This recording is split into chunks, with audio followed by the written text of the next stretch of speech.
உலக தமிழ் சொந்தங்கள் அனைவருக்கும் யூடியூப் நேயர்களுக்கும் எஸ்வி ராஜனின் காலை வணக்கம். இந்த நாள் எல்லோருக்கும் இனிய நாளாக அமைந்திட எல்லாம் வல்ல இறைவனை மனதார பிரார்த்தனை செய்கிறேன். இன்றைக்கு ஒரு சில பெண்களுக்கான அழகு குறிப்புகளும் மருத்துவ குறிப்புகளும் சொல்ல இருக்கிறேன். அந்த வகையில் ஆண்களுக்கு மட்டுமல்ல பெண்களுக்கும் வழுக்கை விழுகிறது என்பது அதிர்ச்சியான ஒரு விஷயம். தலைமுடி கலந்து வர தொடங்கினால் பெண்கள் உடனடியாக கவனம் செலுத்த வேண்டும். தாமரை இலையை பறித்து சாறு எடுத்து அதே அளவு சம அளவு நல்லெண்ணெய், செக்கிலாட்டிய நல்லெண்ணெயை சேர்த்து அடுப்பில் இட்டு காய்ச்சி கொதிக்க செய்ய வேண்டும். நீர் சடசடப்பு அடங்கிய பிறகு தைலம் மிதக்க தொடங்கியதும் கீழே இறக்கி ஆறவிட்டு கண்ணாடி பாட்டிலில் பத்திரப்படுத்தி கொள்ளவும். இந்த தைலத்தை சொட்டை விழுந்த இடத்தில் தொடர்ந்து தேய்த்து வந்தாலே அங்கே முடி கருகருவென்று அடர்த்தியாக முடி வளர தொடங்கிவிடும். அடுத்தபடியாக முக அழகுக்கு ஒரு ஆரோக்கிய குறிப்பு. பெண்கள் சரும ஆரோக்கியத்தை காப்பதில் அசிரத்தை இருக்கக்கூடாது. சுத்தமான நல்லெண்ணெயுடன் சிறிது தண்ணீர் சேர்த்து கைகளில் வைத்து பரபரவென்று தேய்த்தால் மெழுகு போன்று நுரை வரும். அந்த நுரை எண்ணெயை தடவி சூடு பறக்க தேய்க்க முகச்சுருக்கம் காணாமல் போகும்.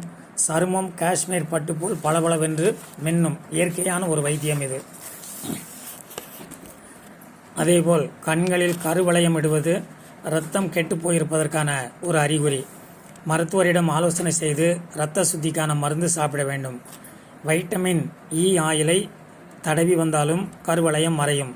அல்லது வெள்ளரி விதைகளை நாட்டு மருந்து கடைகளிலே வாங்கி வைத்து பொடி செய்து பன்னீரில் குழைத்து கண்களை சுற்றி பூசி வந்தாலும் கண் சுருக்கமும் கண்ணை சுற்றியுள்ள கருவளையமும் மறைந்துவிடும். சில பெண்களுக்கு அடர்த்தியாக மீசை இருக்கும், உடம்பெங்கும் முடி அதிகமாக இருக்கும். இத்தகைய பெண்கள் கோரைக்கிழங்கு, வசம்பு, பூலாங்கிழங்கு, கஸ்தூரி மஞ்சள், குப்பை மேனிக்கீரை இவற்றை மெஷினில் கொடுத்து மாவாக அரைத்து கொண்டு தினமும் குளிக்கும்போது இந்த மாவை சிறிது பூசி குளித்து வர நாளடைவில் வேண்டாத முடியெல்லாம் உதிர்ந்து மேனி பட்டு போலாகிவிடும். மாதவிலக்கு பிரச்சனை, மலட்டுத்தன்மை கொண்ட பெண்கள் செம்பருத்தி மொக்கு சாப்பிட்டு வர 48 நாளில் பலன் தெரியும்.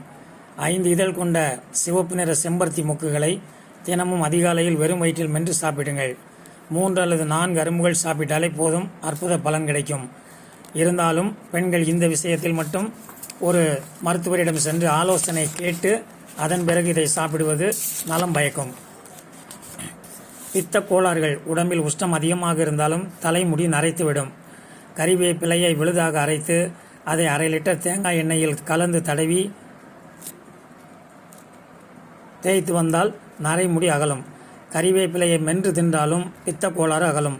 உணவில் ஏதாவது ஒரு வகையில் கறிவேப்பிலையை தினந்தேறும் சேர்த்து கொண்டாலே உடல் சூடு தணிந்து கண்களும் கவர்ச்சி வரும்.